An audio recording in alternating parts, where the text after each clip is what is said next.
like the Hebrew A, Aleph, it's 1.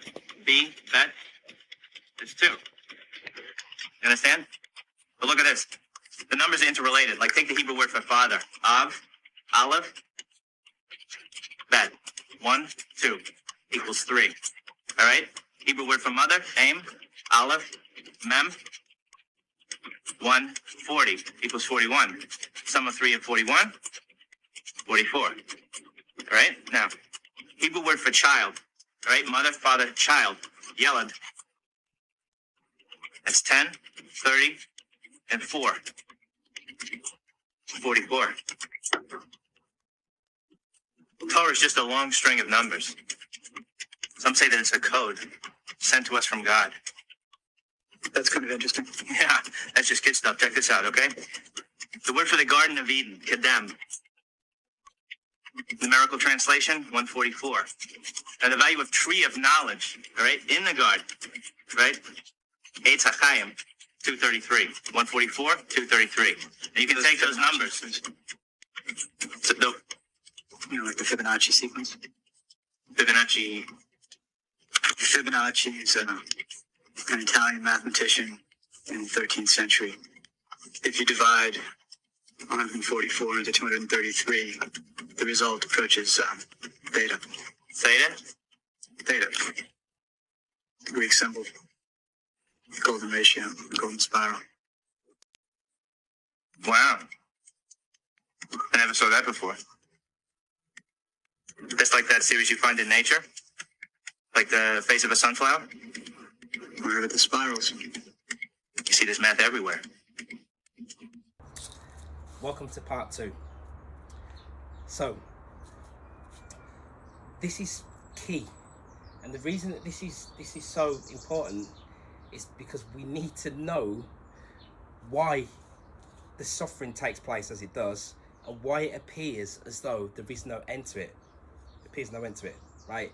And one of the main factors of this is, which has never really been mentioned before or spoken about, right, or even probably highlighted, is that within the magnetic field, yeah, we have clockwise and we have counterclockwise, right? Now, this force, which I'm going to explain now, which you know as the devil, right, actually resides as a part of this magnetic field. So we have, I'm going to bring this closer. I hope you should be able to see. What we have here is we have convergence and divergence, which is CO and DI, yeah, which is 94. Those letters are 94, right? Now, what happens is, no matter what we do, right, when we'll use the name Zervan because that's what they were. That was the original from the mixed religions, etc., from Persia, etc., was known as Zervan. When it splits itself outwards, once it splits itself outwards, it then divides itself. Once it then, the monad becomes a dyad, right, which is di again, dyad, di, yeah. Once it does that, it then creates from that point. Everything that it creates, and we're going to see this because, which I'll put it on as well. When Jesus in the Bible, 4.9, look at this, look at the levels of what we're at now. 4.9, the devil takes Jesus, right? Not Christ, Jesus, right? The devil takes him and he says, look, it takes him on top of a mountain and it says, I want to give you the whole world as long as you bow down to me, right? Antagonism. What happens is, antagonism is brought about, I did this in the previous video, is brought about by when we're not in balance, when we're out of balance, because chaos, order is brought through chaos, right? So what happens is, this force grows things. It is the force that grows things, but at the same time, like I can find it in some of the Earth Diver, which we're going to look at here, Earth Diver, right? It also states that this what we call as a devil, right, operates on 2 poles, right? It's die, right? And we're gonna see in a minute that you're gonna see this. It means to go across and to throw. That's what the word devil really means. to go across and to throw. So diabolical in the old world, in the olden days, maybe 1500s, whatever it may be, they would have said, oh, that's diabolical, this is dire. Before the Bible, you would have said, that's diabolical. It was dire, right? Because this is an expression of what is coming from one's own field. So when we have a choice, that choice is always present to us with will, right? So when something comes about, and a scenario comes about, we make that choice whether to choose to plug into the antagonism that is being built up within that field, and it's called brimstone. Now, there is a symbol. It's called the Leviathan. It's not called the Leviathan cross, and I shouldn't even use it. It's called the Leviathan cross. The guy that called it a Leviathan cross died at the age of 67. The guy the other day, O.J. Simpson, actor celebrity, died at 76, right? I've got to get you to see how precise this is, whilst I go off track sometimes, right? Because so many things go around in my mind, right?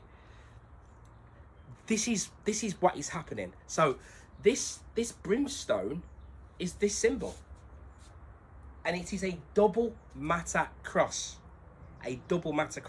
right? Now the symbol is hundreds of years old, but it was taken up by the Satanists because in the Bible it tells you there divine retribution, right? About fire. You've been unfaithful, and the reason that is because of this magnetic field. There is a fire within it that will. You have to coax. We have to be able to learn how to coax this flame, but to do that, we have to know what evil actually really is, because of the extremities. The extremities, right? Because I got both boards, right? Extremities. This board is a year old, because like I've been saying for years now, because I predicted many things, right?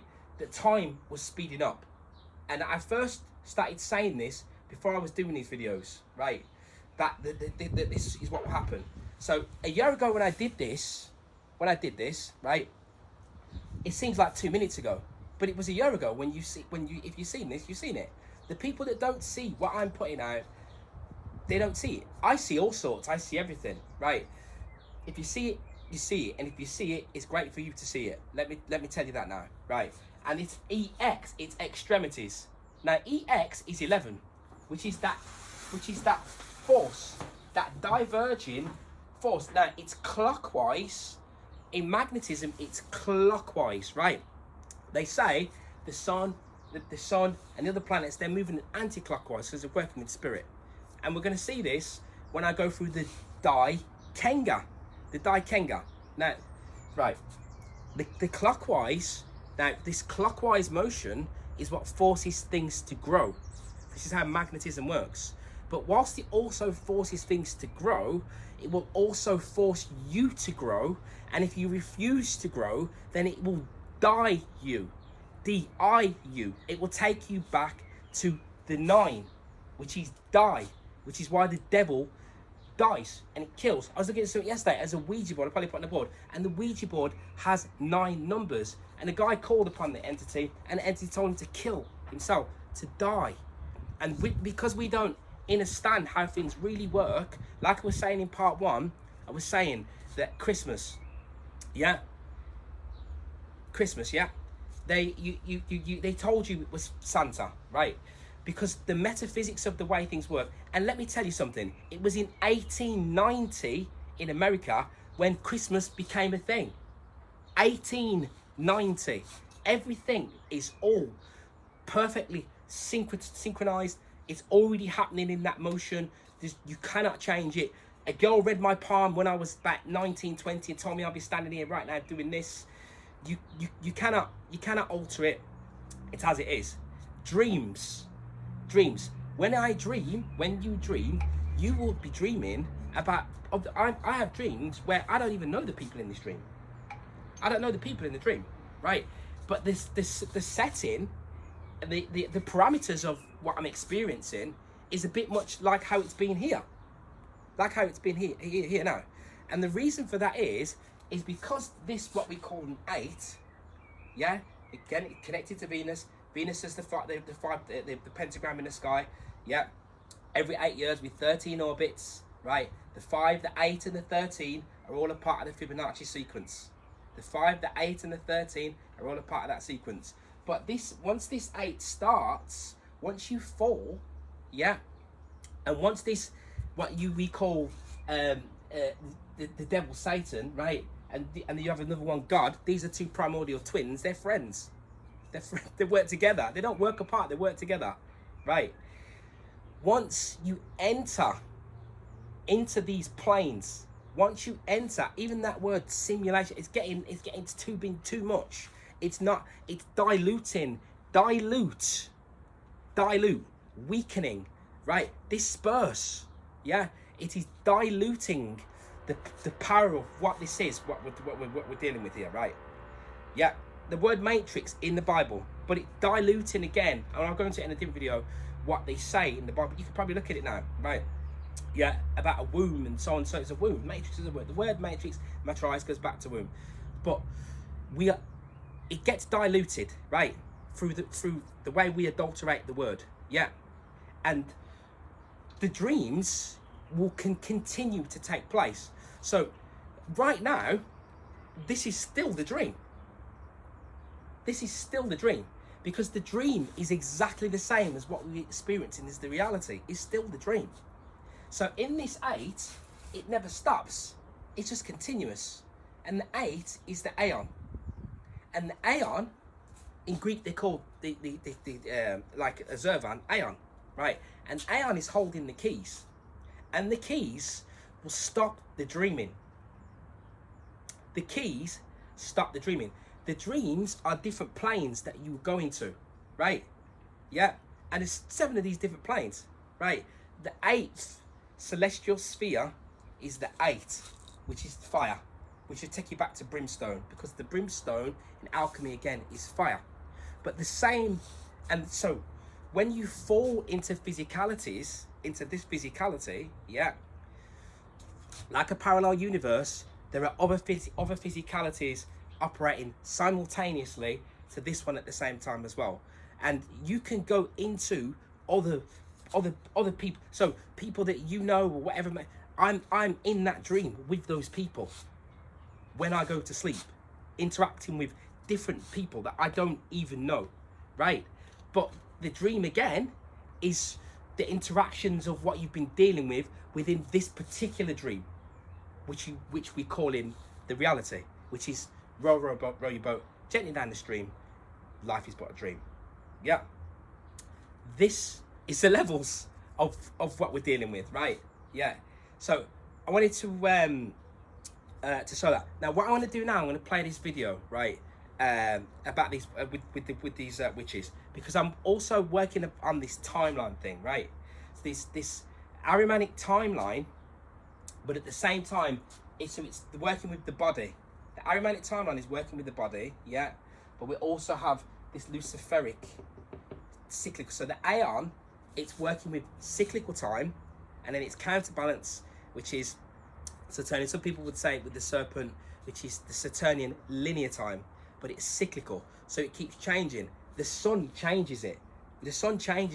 But we are mostly in this Ahrimanic phase. But like now, we are in this Ahrimanic phase, right?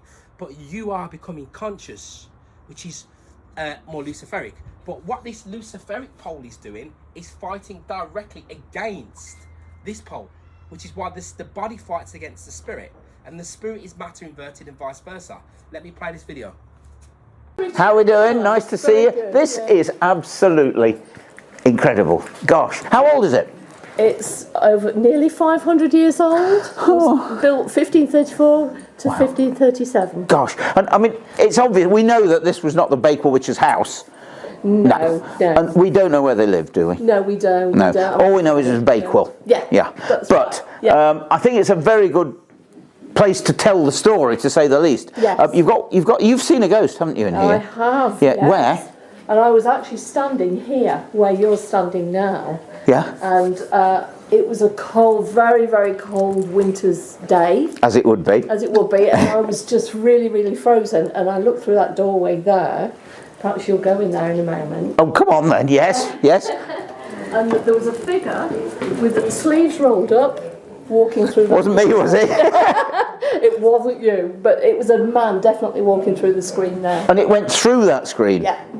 Now, because obviously the door's here. Yes, there is also a doorway here, and this is where I saw him. Oh, I see. So he walked through that screen. He went through that? Through that doorway. Oh, gosh. Where does it go? Freezing cold day. Shirt sleeves rolled up. Oh, I see. Wow. No idea who he was? No. No. No. Oh, boy. That's incredible. Oh, that's incredible. Hairs go up on the back of your neck, very scary. Yeah, of course. Now, you've got witch marks We do. on your doors. Yes, we do. Is it this one? Yes. Yeah. Let's come and have a look. I would love to have a look. Morning. Oh, hello. So here are the witch's marks. Yeah. These are called apotropaic marks, and it's Greek for turn away. Yes. And they used to put an inverted M or inverted V, two V's, making a W, which it wasn't a W because there's no such thing as a W in those days. No. But it means Virgin of Virgins. Fantastic. Virgin Mary. Yes, And it's to yeah. stop evil. Yes. Or witches Yes. going through the door. That's right. And this was a tax collector's house. Oh, talk about so evil. It was to keep this building safe, we believe. So. Oh, I say, that is incredible. Right, can I now go upstairs and have a look round You and carry on, yes, tell yeah. the story of the Bakewell witches? Thank you ever so much. I'll see you in a bit. You're welcome. Now, just follow me up here. And there's a reason I'm going up here, so I can tell the story of what happened to the lodger of Mrs. Stafford. It's 1608. James I has been on the throne for 5 years. He was terrified of witches. He even wrote a book called Demonology. The witch craze had gone mad. Puritans believed that there were witches all over the country and had to be destroyed. Here in Bakewell, Mrs. Stafford was a milliner. She also lived with her sister. They had a lodger, a Scotsman. One night, the Scotsman was in bed. It was probably 3 o'clock in the morning, and he heard noises down below. He heard two women talking. He got up, and there was a crack in the ceiling, in the wooden floorboards, and he could see a light on. He looked down through the crack, and he could see the Stafford sisters dressed as if they were going out at 3 o'clock in the morning. He heard them mumbling, and then he heard a rhyme, and he heard them say, "Over thick, over thin, now devil get ye to London." They vanished. The light went out, and the foolish man, for some reason, said the same rhyme. He said the same thing. "Over thick, over thin, now devil get ye to London." There was a whirlwind came through the building, and he was whisked away, and the next thing he found himself naked in a cellar in London. In the same cellar were the Stafford sisters, packing bags of clothing. When they saw him, they got him a glass of wine that was laced with something that sent him to sleep.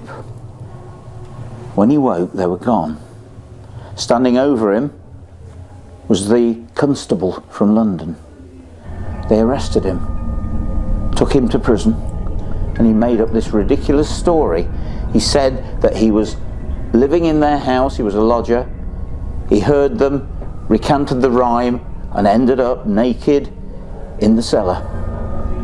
The constable was sent to Bakewell and searched the house and found his clothes in the bedroom. They believed him. The sisters were taken to Derby jail and put on trial for witchcraft, and they were hanged at the top of St. Peter Street in Derby on the county gallows, then taken to St. Peter's Church and buried in a single deep grave with a cage over the top of the grave, because they knew that being witches, that they would not be at rest and would rise from the grave, and it was that cage that was there to hold them in. This was all nonsense. There was no such thing as witches. They were Wiccans. the wise ones of the village, but they were demonized, first of all by Christianity when people were pagans, and then they were demonized again by Puritans. Part of it was James I's fault. I'll tell you more about James I and his ridiculous nonsense about witches when we get to some very haunted woods. King James VI of Scotland and first of England was terrified of witchcraft. He'd been to fetch his wife from Denmark, and on the way back the fleet encountered a dreadful storm. They were all nearly drowned. When he got home, he was told that some 70 witches from Berwick-on-Tweed had bewitched the fleet and caused a stir in the North Sea. The witches were brought to trial, and some of them were actually interrogated by the king. Half of them, at least, were executed. More than 4,000 witches in Scotland were put up for trial, and at least half of them were burnt at the stake. That's 2,000 more than all of those that were tried and executed in England. He was so fascinated and interested and terrified by witches that he actually wrote a book called Demonology. This book literally opened the floodgates, and hundreds of poor women, especially, some men, but mainly women, died in the flames in Scotland and on the rope in England. So you see, those witches called upon what has been defined to you as the devil. And it was that what was defined to you as the devil, like I said about Christmas, it stays in metaphysics. It works. It's the mind, again, mind. Yeah. It's vast, right? Once it downloads that information, yeah, it doesn't. You got to go back to the core. The only way is to go back to the core. I'm probably going to bring this closer anyway to make sure the screen can be seen, right? You've got to go back to the core. Is the only way that it can be changed. Yeah. So when you download that as, yes, Christmas and it's Father giving the presents, the material gifts, the individual as the being, that part of the field now buys into the matter, into the Ahrimanic force, right? Which wants to pull you away from the spirit. So now, even though you've been told that Santa's not real and blah, blah, blah, blah, blah, yeah, they still are in alignment with that fantasy. And then they still operate in a particular way to do with that. So if someone told you that the devil, what you perceive as the devil and God, are two forces that were born of the same entity, the same thing, born of the same thing, that they operate on two different ends of the same pole, but one pulls one way and the other pulls the other way, right? Now you would have a different perspective on the reality. Let me tell you that now. Because now we would learn to know evil more than what we do, which would stop the scenario. So for example, in England, right? Right. So when women are removed from nature, and then they decide you don't want to embark upon the natural way of how they was meant to be, what they're meant to be doing, right? Yeah, because the Ahrimanic force now within their field is pulling them away from spirit. Yeah, so that then now becomes an act of evil. So as the time continues now in England, which I'll show, yeah, you got things like this happening. Case of Richard and Cherie Spencer. Just a reminder, I'm not diagnosing anybody in this video, only speculating about what could be happening in a situation like this. If you enjoyed this video, please like it, subscribe to my channel, and consider supporting me on Patreon. I will put the link to Patreon in the description for this video. First, I'll look at the background of this case, move to the timeline of the crime, then offer my analysis. Richard Spencer was born in the 1970s and lived in England. When he was 9 years old, his mother died of cancer. In the year 2000, Richard met a 22-year-old woman named Cherie. They started living together. At one point, they lived in London. In 2009, they traveled to Thailand and married. Richard had a good job where he earned 6 figures. Cherie worked for His Majesty's Prison and Probation Service. She was a project manager involved with strategy and performance. Eventually, the couple ended up in Bubwith, about a half-mile south of York. They lived in a 7-bedroom house. The couple had a daughter in 2015 and would go on to have 2 more daughters. Now moving to the timeline of the crime. Richard talked about his experiences with his wife Cherie in a documentary titled My Wife, My Abuser, The Secret Footage. This documentary aired on Britain's Channel 5. According to Richard and others featured in the documentary, here's what happened during his time with Cherie. In the beginning of their relationship, Cherie was pleasant 95% of the time. However, eventually she became violent. Cherie consumed a lot of alcohol. Sometimes she had 3 bottles of wine a day. Before finally using IVF, the couple tried to have children for a while without success. Hoping to increase her odds of becoming pregnant, Cherie started asking for more sex. Richard found the sex to be absent of love, and he started dreading the activity. As a way of insulting him, his wife accused him of not being a man and would remind him that he failed to impregnate her. During an incident in April 2020, Cherie struck Richard in his ear with a wine bottle. Later, he complained to her that his ear was really hurting. She ordered him to stop talking about it and punched him in that same ear. Richard was in a lot of pain and begged her to stop. At this point, she kicked him in his ear, causing even more agony. Cherie threatened to break a mirror in the bathroom, cut herself with the glass, and falsely accused Richard of attacking her. A restraining order against him would be next, and he would no longer be part of the family. In an effort to prove that she was serious, Cherie even went to a window and yelled statements like, "Richard, stop hitting me," so the neighbors could overhear. Cherie claimed that she was smarter than Richard, and he could never win against her. During another incident, Richard was seated on the floor of the couple's bedroom. He would have normally sat on the bed, but his wife would not let him, insisting that she had paid for the bed, so it was hers. She went into the bathroom for a moment and came out. At this point, Cherie defecated on Richard's head and said, "Clean my blank up." At another time, Cherie produced a knife and held it to Richard's throat. In addition to these incidents, Cherie had mistreated Richard many other times.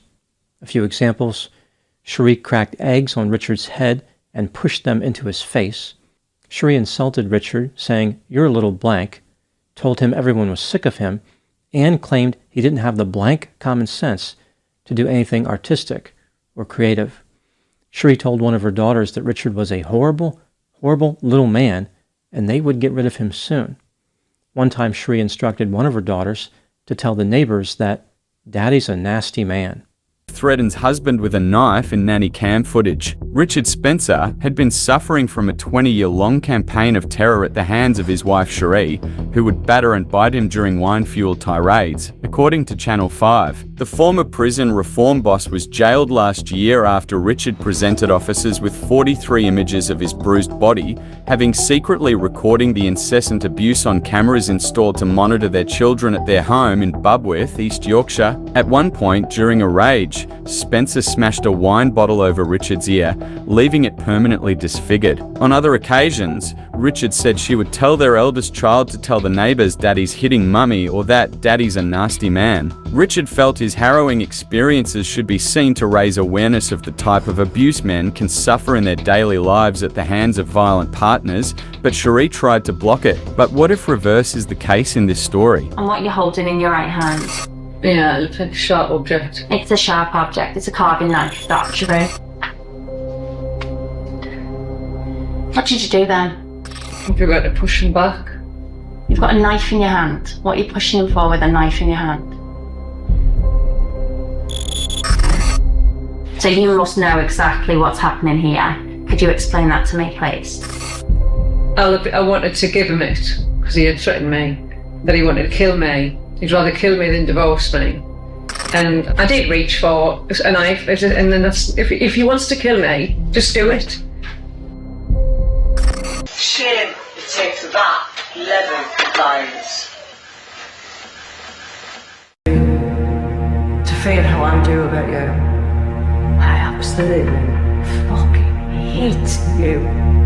Look at that person and just think how pathetic they were, how weak they were, how brainwashed they must have been. I don't want to accept that that was me.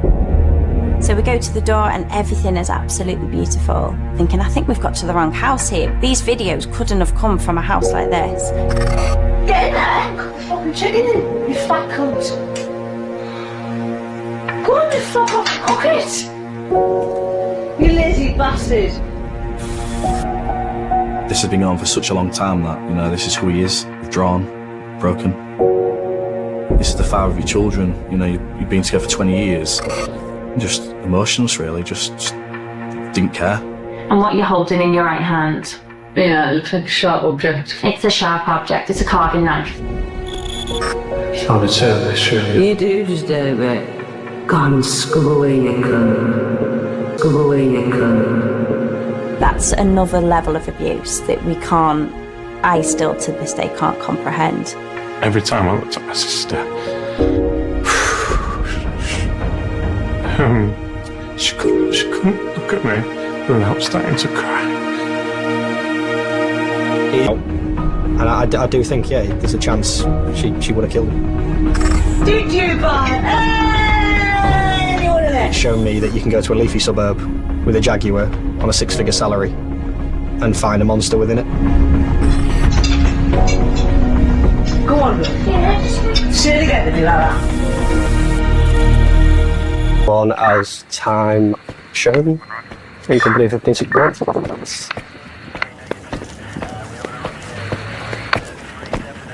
Upon arrival, I remember distinctly there was a Jaguar on the drive, and it's a large detached property.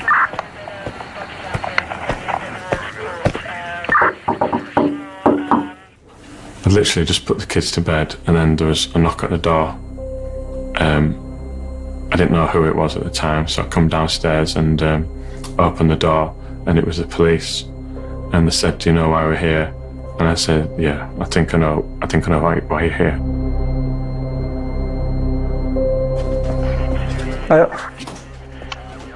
Big films. His eyes were really, really sunken. I still remember he had a white shirt on, but his eyes were really like sunken into the back of his head. As we walked into the address, she was inside on the right-hand side. She was in drink. She was drunk.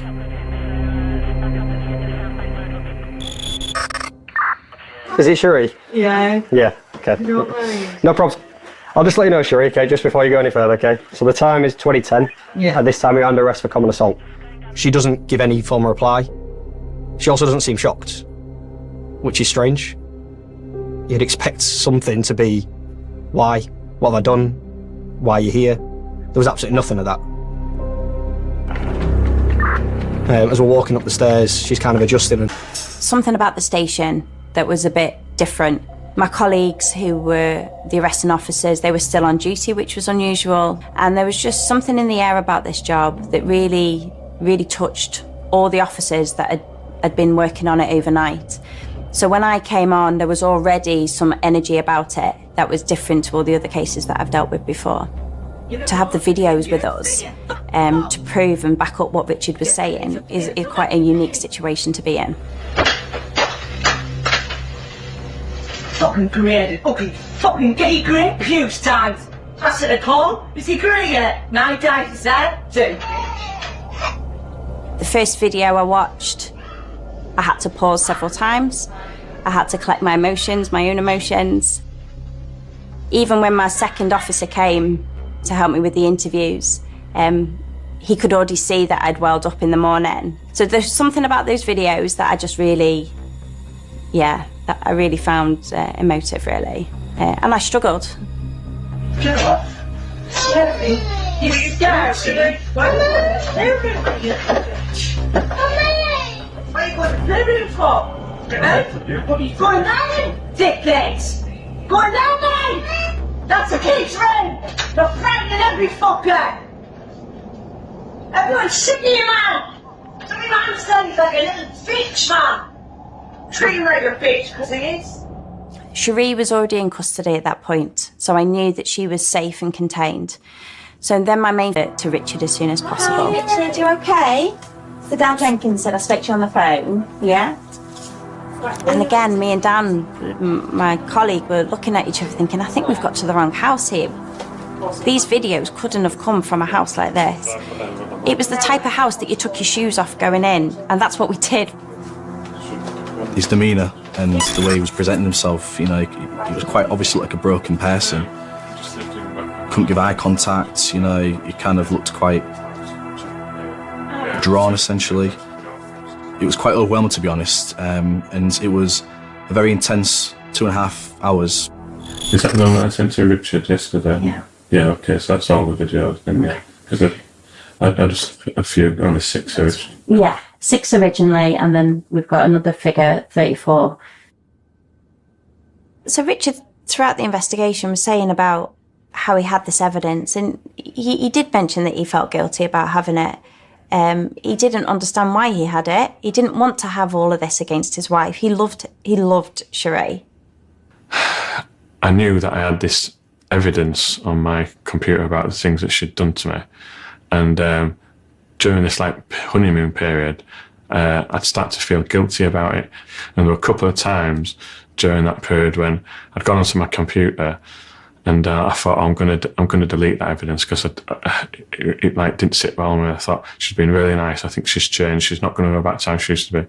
And it's horrifying if you think that if I had gone ahead and deleted that evidence now, in hindsight.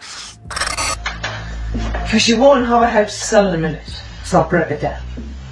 You've got 5 minutes to decide what you want to do. Because I'll fucking smash it up.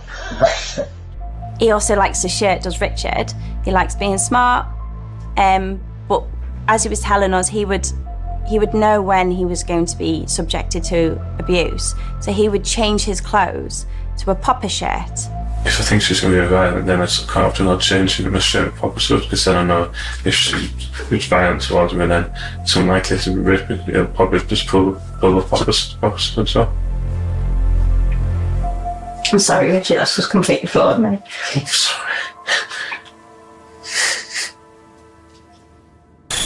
That behaviour.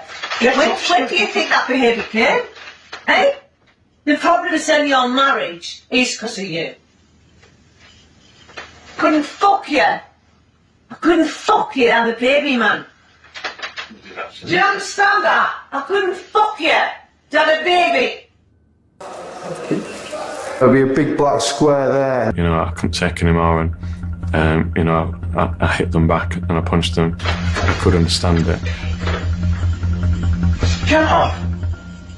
Get off me! That fucking room tied it. Look at you now.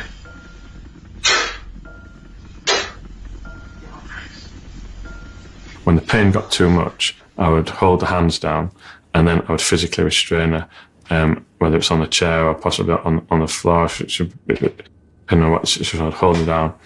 And the problem was that whenever I let her go, the fact that I'd been held in her and I was controlling her in her mind stopped her from hurting me, doing what she wanted to do. She would be 10 times angrier than before.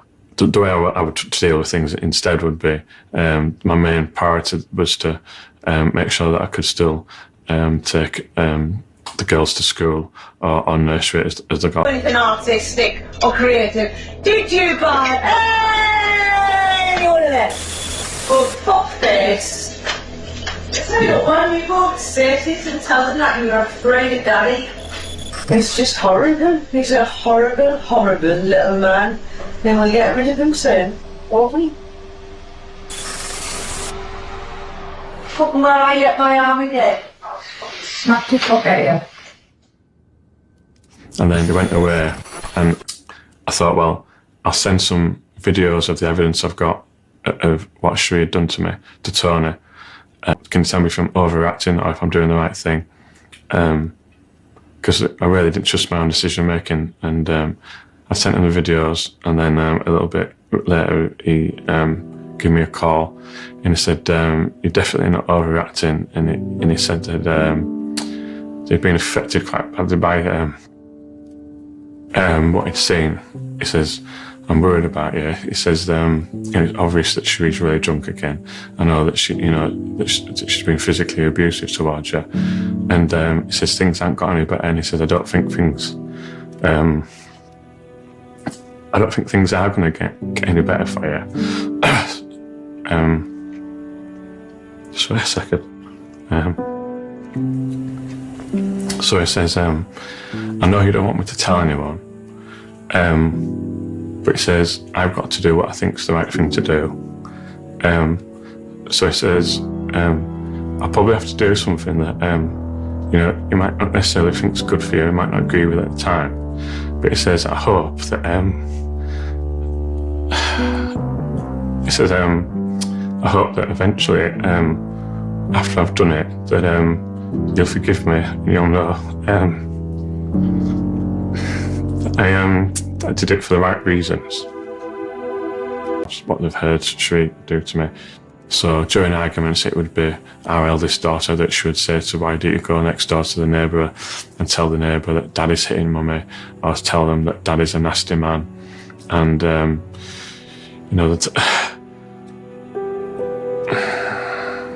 And I would reassure her, I would say to her that if Mummy asks her anything, when she's angry, I would say to her, it doesn't matter what you say to Mummy in front of Daddy. I used to say, you just tell Mummy what you think Mummy wants you to say. And I said, I'll always love you. So it doesn't matter what you say if in front of me to Mummy. And she'd say, okay. And then I'd say, okay. And I'd give her a wink. And then inevitably an argument would happen later on. And she would say something along the lines of, do you want Daddy to stay in the house, or do you want him to go? And would look at me, and obviously she wouldn't want me to go, but she would look back at Mum and say, I want Daddy to go, I want Daddy to leave. And then she would say, see, as ridiculous as it sounds, or no one wants you, everyone wants you to leave. And then when her mum wasn't looking, and she'd turn around, and then my eldest daughter then would turn and look at me, and she would smile, and then she would try and give a wink to show that she knew that I was okay with what she'd said, and she wasn't in any trouble, so that she didn't feel upset by it.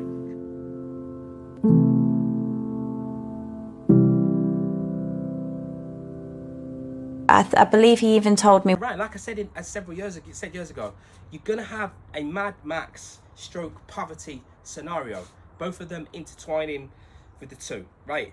You're gonna have that, right? Now, for me to explain this, I'm gonna just bring this forward a little bit. So I'm gonna pause it. Want to make sure you can see everything. So, what we have here is this. Now you can see I've got plenty of notes on this because I take it straight out of the mind and put it straight on so you can see. I don't want to miss nothing out, and there's a lot to go through, right?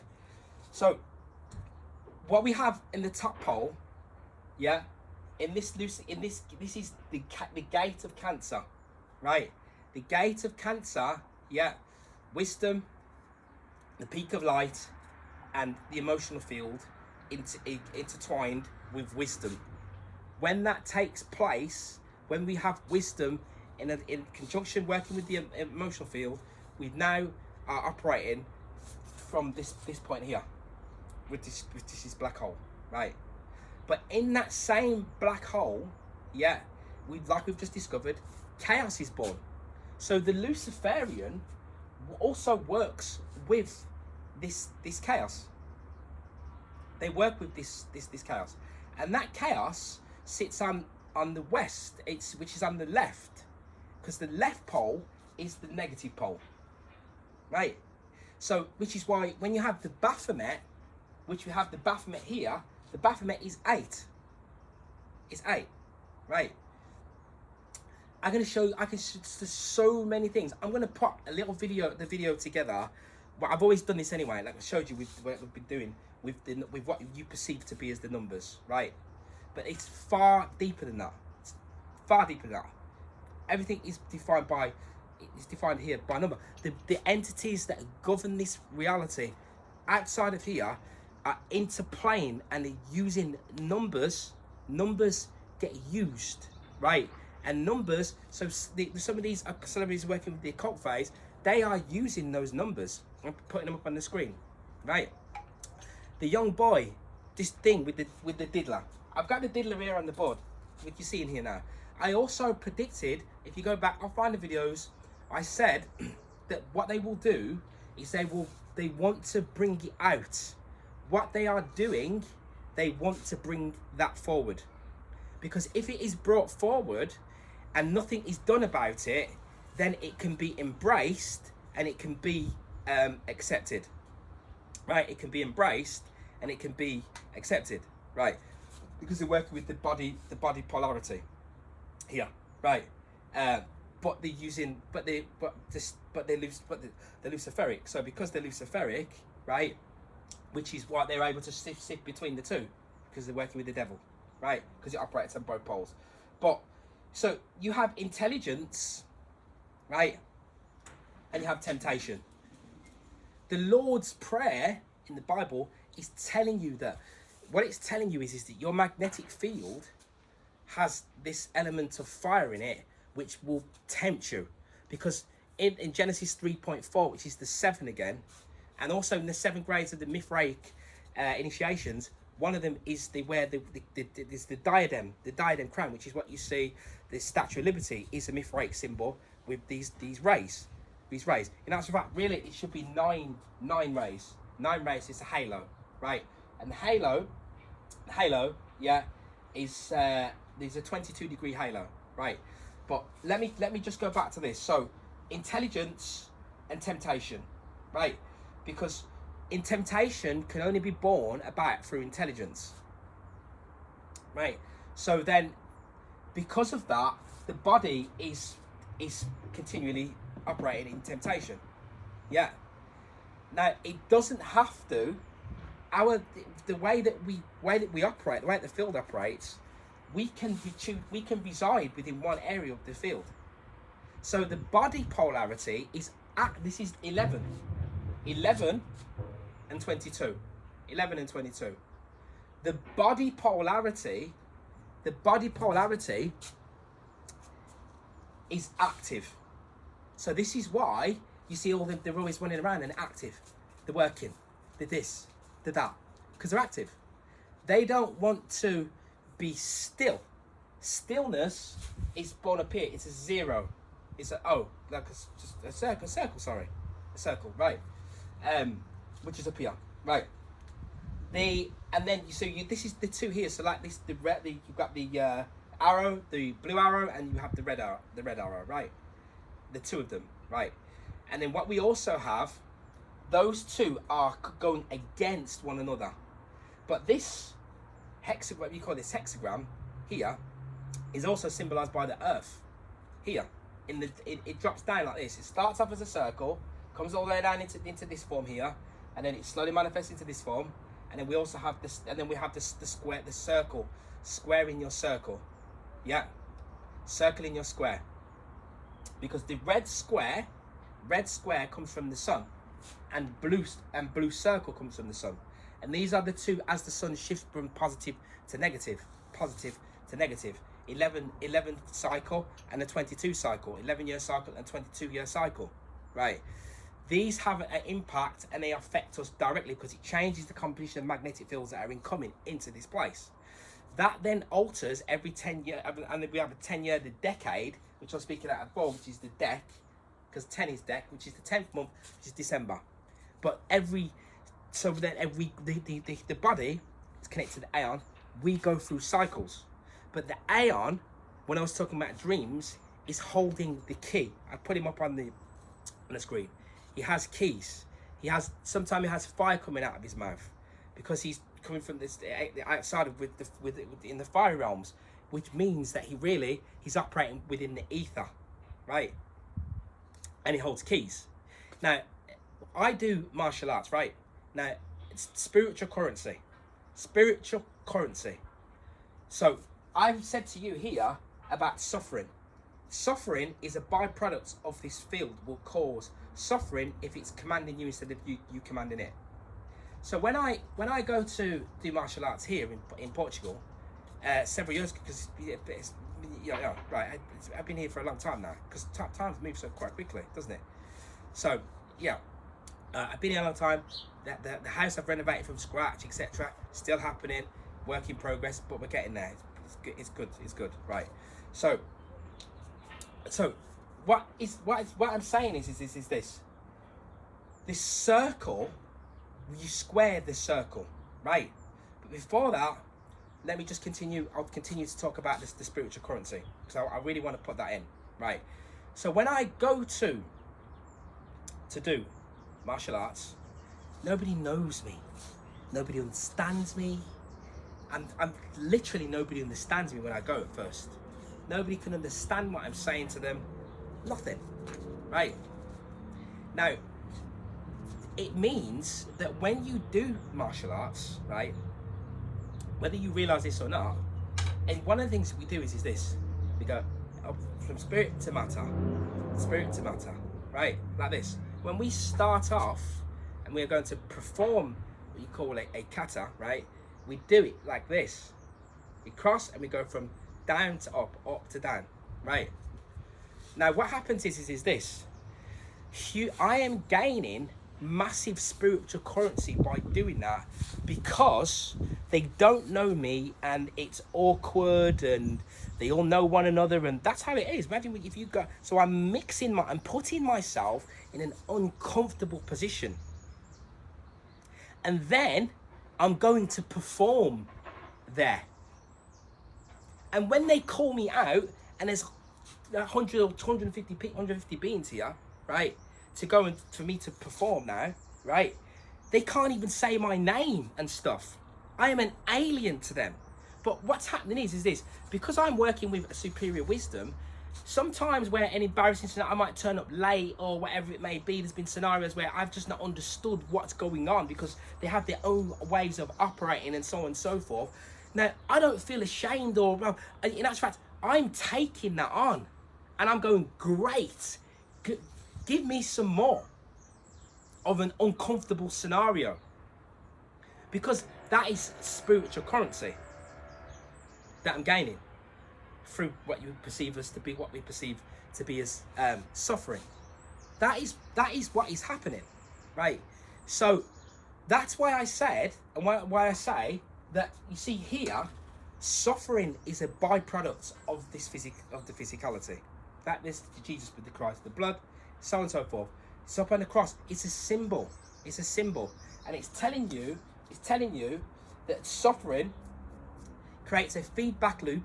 It creates a feedback loop, yeah, because your true self is gold to your true self, because those experiences are experiences that can only be had with this magnetic field in physicality. So that's why there's this fall, the diver, and in a lot of the Eastern European mythologies, they have this earth diver, right? And that's what the earth diver does. So going back to that video, right? And then I will play that video. Going back to that was a real scenario that really took place. So a portal opened up, and they called on the devil. The devil, get you to London, right, so to speak. And the guy after, he followed them, and he said this, he did the same thing, right? Same kind of invocation, right? He followed what they said, and he arrived where they went to. Real stuff. And this wasn't too far from where I lived in the UK. Real stuff. Now, there was a double V, which I think was to ward off evil. Double V 22, right? Now, they also, in Kabbalah, they wear the red band to ward off this red evil. The evil one, this one. Yeah, but yet then they're walking around doing that. They got the bracelet on and they're walking around doing that, right? Because they are telling you that, because you don't know. The guy, the boxer, right? The guy that boxed Garcia the other day, right? Another boxer, actually, I did a video not long ago, and I was talking about with the chiro, the guy, his name is I think it's Usyk, another boxer, right? And he put the chiro in the corner of each one of his, in the corner of the rings. He had the chiro, Eastern Europe again, right? I think, right? No, Ukraine, right? And he had the chiro, which is this cross in the middle, because this is the X point. Plato's X. The demiurge in Plato's demiurge creates his X, his cosmic X, right? Now this other boxer, and he had the chiro in each corner because it helped him to win. So anyway, somebody knows something, right? Now this other boxer, yeah, it comes out like I predicted several years ago and said, this is what they're doing to the children. Now, all of the people, and he's still saying to this day, because he's not able to fully comprehend why he's telling these people, whether or not it's acting, because we're in a movie, we are in a movie, right? Because it's a dream, right? And the movie's not real. So, and he says, I've told you, and you thought I was insane, but no, the joke's on you. It's you that's insane. It's not me, it's you that's insane, right? Beats the other guy's promoting some toxic demon drink, right? You can't win because of that. Yeah. This is how it works. So then you get defeated by the Baphomet. And then you get these Satanists, so they're using the Baphomet. Oh, this is evil. It's not. They got this, where I am standing here right now, in Portugal, right? The Portuguese flag has an armillary sphere on it. Let me just show you something about armillary sphere. Slide. There's one thing that in a source makes sense in the whole construction of the image. If we approach it not from the functional side or not from the perspective of the function of the instruments, but from their symbolic aspect and their symbolic meaning. In fact, the armillary sphere has a connection with the astrolabe, because the planispheric astrolabe, I have a metal model here. To a certain extent, this is to a great extent, this is basically a projection of the things you see on an armillary sphere and on a celestial globe. So you stereographic projection, and you create a functional model of the geocentric universe that you can more easily carry around. And importantly, you can use it as an analog computer and also as an observing instrument. But the sphere, the armillary sphere, which is a model of the geocentric universe, is basically encapsulates and symbolizes the tradition we can call the tradition of the sphere from antiquity then into the Middle Ages, that encapsulates and represents the basic knowledge about astronomy and cosmography that provides the basis for navigation. So on the screen right now, you see two images, a medieval illustration where a scholar uses an armillary sphere, supposedly to teach astronomy to a student or a bystander. We know that the armillary sphere was originally an observing instrument. In the Middle Ages, becomes essentially a teaching and demonstration instrument. On the image on the right, which is the frontispiece from Laurence Finet's Cosmographia, you see that we have the two elements, the two instruments creating this symbolic scene of the mastery of astronomy. See that the armillary sphere and all its astronomical circles are superimposed to a model of the orbits of the planets and of the fixed stars with the Earth at the center. And then on the bottom, you have Laurence Finet holding an astrolabe and apparently presenting it to Urania, the muse of astronomy.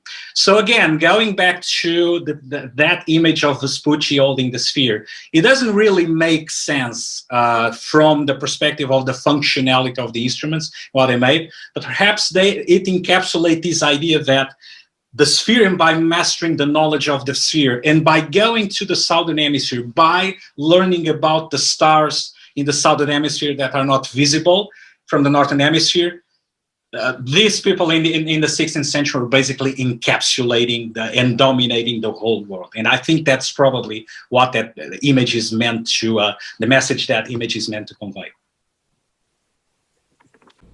We can also visualize lunar phases by making use of an armillary celestial sphere. Here our observer is at the center of a horizon representation of the celestial sphere. We note the cardinal points along the horizon. For a northern hemisphere observer at a mid-latitude of 40 degrees, we can see the North Celestial Pole at an altitude of 40 degrees above the north point of the horizon. The celestial equator runs from the east point to the west point, crossing the observer's meridian at an altitude of 90 degrees minus the observer's latitude, so 50 degrees. We will assume that the sun and moon are always on the celestial equator rather than in an approximately 60-degree wide band centered on the celestial equator. We can describe a certain time by the location of the sun. For 6 a.m., the sun would be on the eastern horizon. We see the new moon in the same direction as the sun, and then at positions increasing by 45-degree angles from the sun. Waning crescent, 45 degrees, third quarter, 90 degrees, waning gibbous, 135 degrees, and then full moon at the western horizon, which is just set. Vernal equinoxes, the sun traces a path directly overhead. And then on the summer and winter solstices, it's actually 23 degrees north or 23 degrees south. So the day's a little bit shorter on those days than it is on the equinoxes, curiously. So in addition... You see what you're saying there about 23 degrees? Yeah. The end coming down. Because at 23 degrees, we have end. End here. Because 23 is end, 5 is end. And 23 is fallen. Fallen one. On the 23rd. Right. September, as we're saying, September is the is our 9th month now. Never used to be. Like say I'm working with the old system here, which I've done for a long time with these videos, but because you've changed it, now it will be made manifest because you've changed that. So once you change it, once we think it, then that is how it will now be now. And that's why they change things. And then it's not just that's how it will be now. The emphasis of what we have done will now change. So when the globe, if we watch something, my daughter's going to watch and put something on, you know, have a look at something, right? When they start it and they start this stuff, this kid stuff, and they put that globe in there. I probably spoke about this years ago. And they put it in there because you buy into that. And when you buy into that, it dilutes you. Right, this armor levy, so I turn it off. Don't let that see. So, because like I said in videos before, the eye, when they see through the mind's eye, sees everything. Nothing is hidden. Right, the armor levy sphere is a geocentric piece of tech. It's geocentric. It's not heliocentric. It's geocentric by nature, right? And so it's geocentric by nature. I can keep the truth now. We use that to determine time and everything else that's going on around us because we are at the center of it. So, and when we look at the Daikenga, which you see on the board here, DI, it's how we are able to, as a diagram, right? How we are able to work out, they work out the workings of the ancestors of spirit and matter and where we come from. Because when you take that sphere and you look down above it, now you get 4 points and a cross. And a cross, to go across, is diabalain. Because the root word of the devil is diabalain. It's diabalain. Diabalain. And then everything else falls off that. Diabolos in German, I think it might be, and everything else. Yeah. The word drops down. Diabolical. Yeah. Drops down, dives down into the dirt. Yeah, deep diver. So you're diving down into water above. It dives down into water. Yeah, dives down. So that's why you see like a Baphomet is going to give you this symbol here, right? Because it's diving down, right? So what I want to speak about there now is this. Then there was this guy named R. Kelly, right? This guy named R. Kelly. He's going to give you now the perfect example of what I'm saying here about how we operate, how they operate in the body. Yeah. How this Ahrimanic satanic force is operating with the body. Because what happens is that these beings, they love the senses. Do you know something? I love the physicality and the senses, but I look at it as more like a landing pod, like you could put it like a super advanced tech type matrix type thing. So when you use the spirit, so when you use the higher lighter senses, so at the top here you have the higher lighter senses, right, in the spirit phase, and the Cancer gate here in the 9, right, and what that also leads to is it leads to the self escapism, right?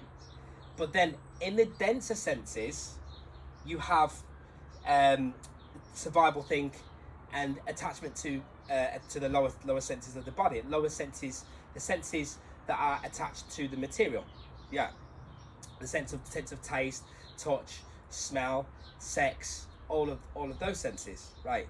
So I'm going to play that video to you right now, and I want you to watch closely. Yes, he's born in 1967, and you're going to see the numbers in there as well, but listen closely to what he's saying, right? This is my life, this is my life. I'm R. Kelly and this is my life. Grew up on the south side of Chicago, born 1967. And Chicago. R. Kelly, at the time 27 years old, had just skyrocketed to #1 with his breakout hit, Bump and Grind. Before she'd go to work, before I go to school, and she would get us a Danish. It's all we could afford is a Danish and a cup of coffee. And we would split the Danish and cup of coffee. She wore this cheap lipstick. And she would put 3 creams and 6 sugars in the coffee. And she would stir it up. She would open the Danish, split it with the little plastic white knife. She had this cheap lipstick, and she would taste the coffee to make sure it was sweet enough. And she'd leave the ring of lipstick on the coffee from which she tasted the coffee. And I remember when she would give me mine, when I would sip from the cup, I would turn it around, and I would drink from her lipstick part. Because in a son-mother way, I had a serious crush on my mom because she could sing her butt off. And I just looked up and down to her. I looked around, I looked everything about my mother. You know, I loved her. And I even asked her to marry me one day. I was like, nah. She said no. But you know what? I understood. I understood it. So when you listen closely to what's being said there, the guy's talking about infatuation with his own mother, right? Because what happens is the extremities, and there is no coincidences at all, that being is talking just exactly the same way as we would find one of these high-level Satanists speaking in his red jacket, and his name is R.K. R.K., which is 9/11. One of the people on Facebook actually, in this true community died that long ago, right? His original game began with D, Dalton, right? And I think they buried him on 9/11, right? I'm not going to go too much into, but he also reminds me actually of one who's heavily in this phase here, right? Because always wanting to not look at the material. Oh, I just love everyone. Oh, I just love this. Just love, man. It's just love. That is what happens. It's a polarity of where we end up when you realize about this non-duality. So you're right. So you realize about unconditional love, what that actually is, right? But then the suffering that's going on in the physical reality for you, when you go online now, then you just want to just give out love to everyone. It's just all love. So you're trying to escape the actual physical reality that you're actually immersed in. You might have addictions and this and that because of that divergence, that red force which is within the field. And that's why, like I've got written here, both poles have die, because so I is 9, which starts at the top, which is this spirit falling into denser matter, and it's even giving you the symbol. The 9 is even telling you it's coming down downwards. I mean, in Kabbalah sometimes it comes down, right? And then the 4, look, the 4 is giving you the opposite, it's coming upwards. But in actual fact, both of these two are fighting against one another. The Luciferic plane Lucifer has its own plane, wants to take you off into its own world, it's for its own agenda, right? Outside of the true reality of what things are really, of the core reality of what it really should be.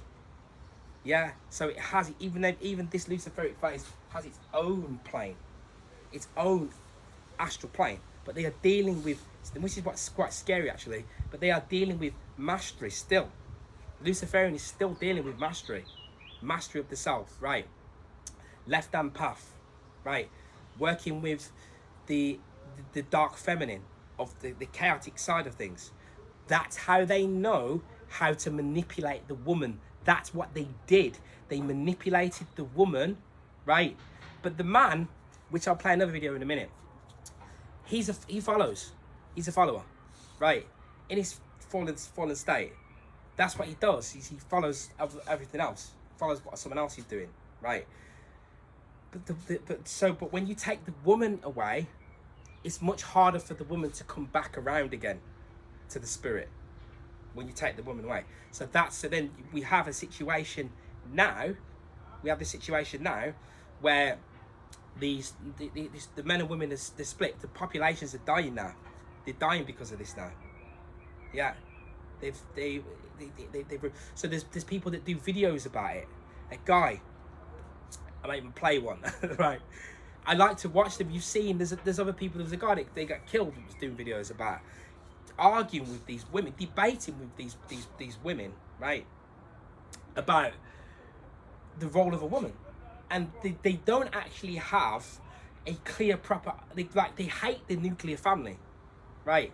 The nuclear family is the situation that I've created for myself right here now, right, where I don't go off to work into the government system to work, and then my child goes to the government to work, and then my partner is then trying to fight against me to see who can make the most money, and then in reality really it's me the one that's having to do everything really more, so that I'm the one that's breaking down. So this is what's happening. So the man is breaking down because so much is being put upon him, yeah. And then in some of these women, then he comes home and they have been told that but we should split it though. You like a child, because without the spirit, the woman will become like a child, like a brat. It's like I've done this years ago in videos as well. Like a child, like a spoilt brat. I'm not picking on woman like that. I'm just here to tell it as it is, so we can try to get the job done, right? When I say get the job done, both poles lead to defeat, right? Lead to defeat the soul, right? You cannot become master of its own destiny.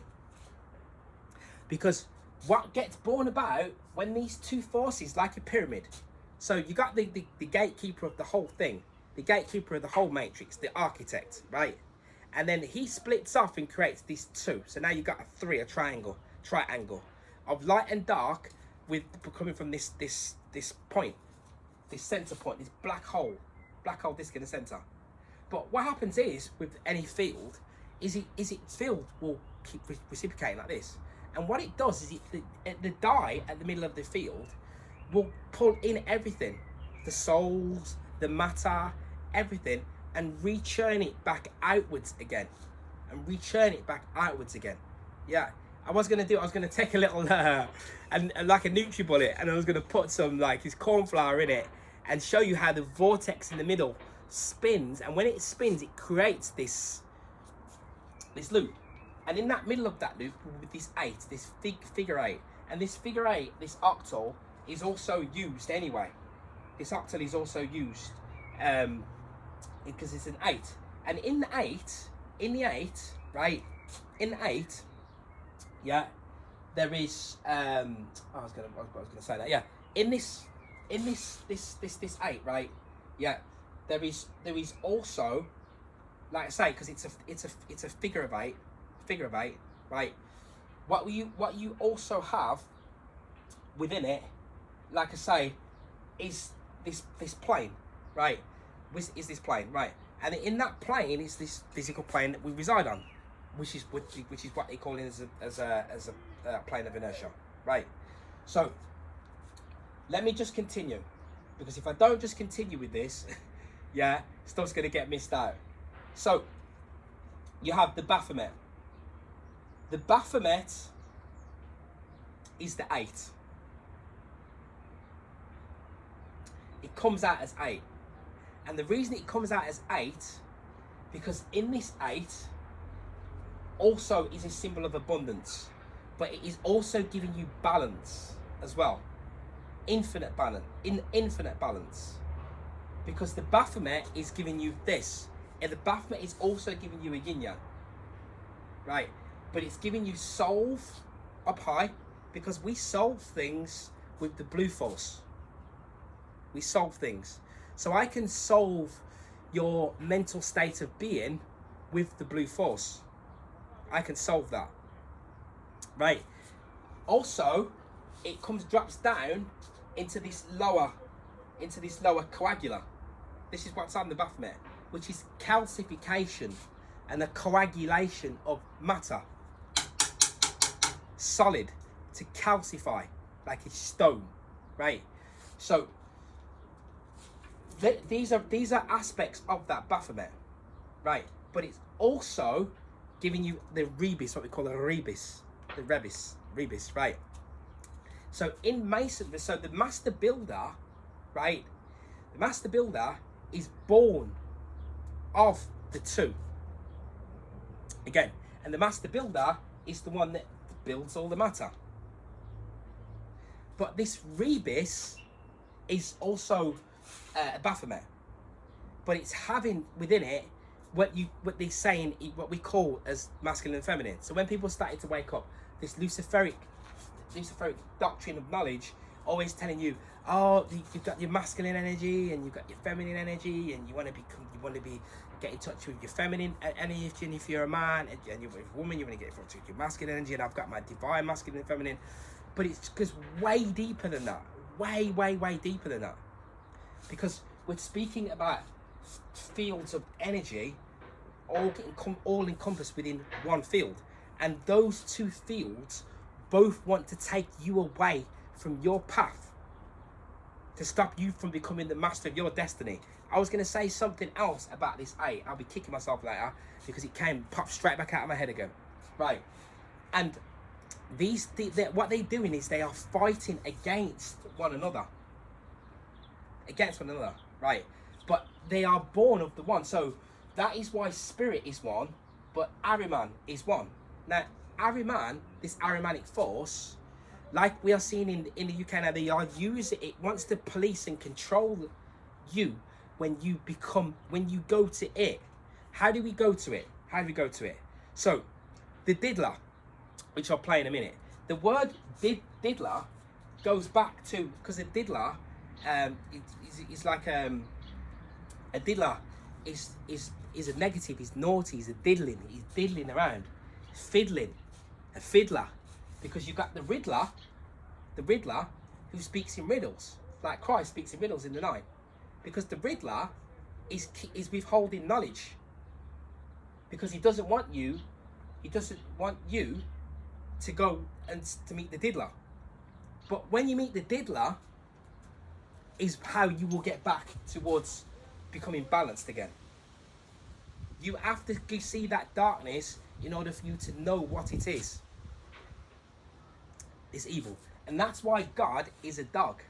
And that's why God 8 dog, a video I did prior, is telling you that God and dog they are both 8. This is your God. I am speaking, this language is not mine. This is the language of this is the language of divinity, right? And that is the reason why we have here on this board, you have this Lucifer here, which comes to 11, right? Even though it's operating here in the 22, right? I was going to say about the Tor, right? So this 8, right? This 8 here you will find it in the tauroctony. And the tauroctony, yeah, is the Mithra killing the bull. Because Mithra is the only one that he steers this zodiacal clock, the precession of equinoxes. He changes it. And when he changes it, he changes the whole way that we perceive the reality and the way that reality works. Because Mithra is coming from the spiritual sun behind this conscious sun, which is the black sun. Some they call it the unconquerable sun, right? And so this is why the Mithraism is heavy within Masonry. Now the 8 is sat in the bull, in the sex region, because it is Scorpio, which is in the 8 octal, which is Octava, which is a Christian religion, and the circumcision of the Jews 8 days, right? Is always working with the 8. So in the religious sphere, the 8, and in Buddhism as well, the 8 wheel, right? The 8 is key. It's massive, right? And then you've got Nisan, which I did before, Nisan and above, Nisan 17. If you read through that, you'll see some stuff. Be like, wow, look at that, right? Yeah, because it's all coming from the 8, which is the hidden, right? Which is the hidden, which is what is going on within the sex, which is why it's all coming from the sex. So now you are seeing now that the diddler, which is being used to bring out what they do, what they do, which is on that darker side, that nasty side, that lustful side, which is the senses of the body. Because the extremities, the 9 levels of extremities, will go on and on and on through those 9 levels until it is taking you all the way down. It reminds me, I'm going to play another video of a lady. I think she was a normal lady, right? Look at the numbers, 923 when they caught hold of her, right? And I'll tell you something, another lady, 405 freeway, 405 freeway, right? In America, on the eclipse, astrologer, thought the world was coming to an end or something like that, kills their children. I told you about this phenomena about women killing their children, right? And then there was on the 13th, a couple of weeks before that, this Sydney attack. You are in the occult season of sacrifice. 9 was injured. Yeah, unfortunately, one of them was a baby. The woman passed a child onto, you know what I mean? But I can show you endless examples right now of everything that I am saying to you. 405 three-way, the lady pushes her own children out. She's an astrologer, and she's talking about it's the time of the eclipse. Some of you probably may have thought this eclipse is going to do something good for you, and it means that everything's going to change in your favor and so on and so forth. But it doesn't work like that, because those constellations, they are born about of this same, the diver. They come from the diver with its splits. So it means that those constellations they have a positive and a negative effect. They are both good and bad. They are working with the knowledge of good and evil. Yeah. So they're not going to do something for you like that, right? You are it. It's you. It's all on you. You are the one that's become master of your own destiny outside of everything else that's happening. But to do that, you've got to know where you are. So if you know you're at the center of the whole universe, and you are the center of it, then now you can look to start to become the master of your own destiny. Which is why I have on here LE. EL is the name of the god, right? And that will take you back to 8. But in Portuguese, LE is he. Again, it is he, which is 13, which will take you to the man, which is man. But 13 and 8, they are operating in the same in the Fibonacci sequence. They are operating in the same sequence in that Fibonacci sequence. Right. Let me continue. So we have mind operating up high in the 22s. Right.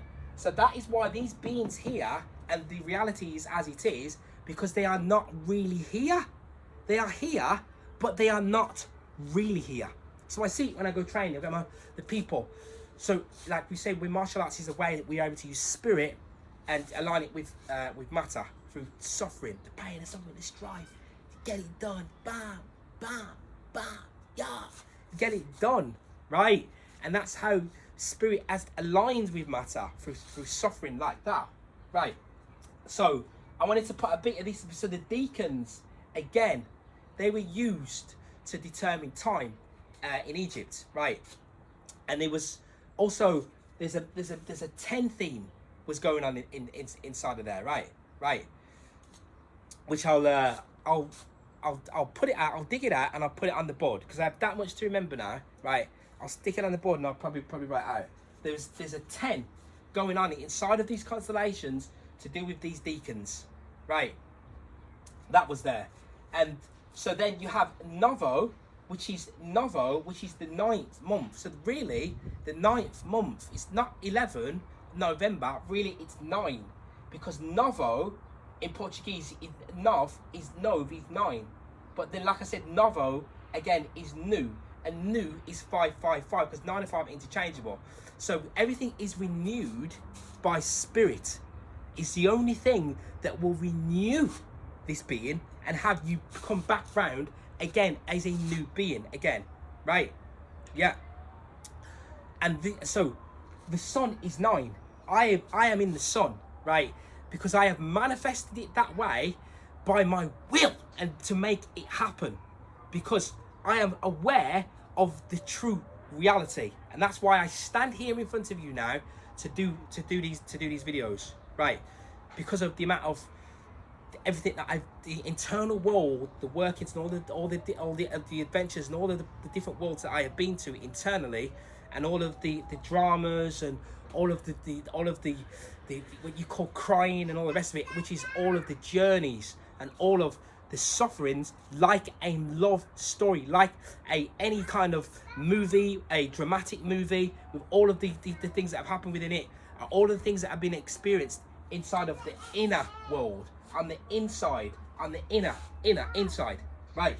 So again, so in the center we have Mithra, and Mithra is 33, which is the center of the 11 and the 22. Now the Masons here, right? They know this to this extent, to the extent that when they build the building and they create the rings, they use what you perceive to be as a number, but it's far deeper than that. It's just that we perceive it as only to be that. So that's why you have these major events. So I'll give you an example. This guy, the diddler, which the diddler, which I'll put up, what the definition of a diddler is, yeah, which is like a fiddler, someone who's up to no good, right? And he changed his name to Diddy, to the diddler. But it's happening to him in the 54th year. It's happening in year 54. When the other was happening with the Kanye West, he was 45 when that was happening to him. I want to show you this guy, Basquiat, right? This guy, Basquiat, right? He creates a painting. He creates his painting, yeah? And his suffering is racism. He's suffering because it's 1979. And this is how you can see how the timeline, it sifts. So really, what you think is really yesterday, is a long time ago, is only actually really yesterday. I'm going to show you how the guy Jay-Z, who's now wearing he's got his haircut. The guy Jay-Z's got this guy's haircut, and the guy Basquiat, right, he's standing there with a Simpsons on his top, and he's got his haircut. He's got Basquiat's haircut on his top as an image of him when he's 50 or whatever he is now, right? He's 54. He's 54. He's 54, and his album is called 444, and it goes on for 36 minutes. And that is deliberate. It's deliberate. And he sports the 444 deliberately, right? Now, he's wearing Basquiat's haircut on his top, right? Years ago, to show you that this is a spiritual construct where everything is all intertwined together. Really, there is no, this is happening now and it's just happening. It is all deliberately happening, just as it is happening as one big massive dream. It is all happening as one big dream. That is how it is all working. And because we don't realize this, when we realize this, this is when the reality itself would change and would alter into something else, more to suit our collective way of thinking, right? But can that really take place? It can take place selectively for a few, because the physical plane is operating in this fashion because of Dai. The god that we think runs this place, his name is Dai, which is D-I, which goes back to devil, which is why even my daughter that I showed, when she knows things, she knows stuff that nobody has shown her to know these things, right? Like I showed you, she knows what Christ is. No one tells her what Christ is. She just comes in the room and she says, that's Christ, right? She even still has naturally has a dark side, just because of the way that the field is working. And that field wants to antagonize you and push and get you to defeat yourself so that you fall. And because when you fall, then now you are not the master of your own destiny.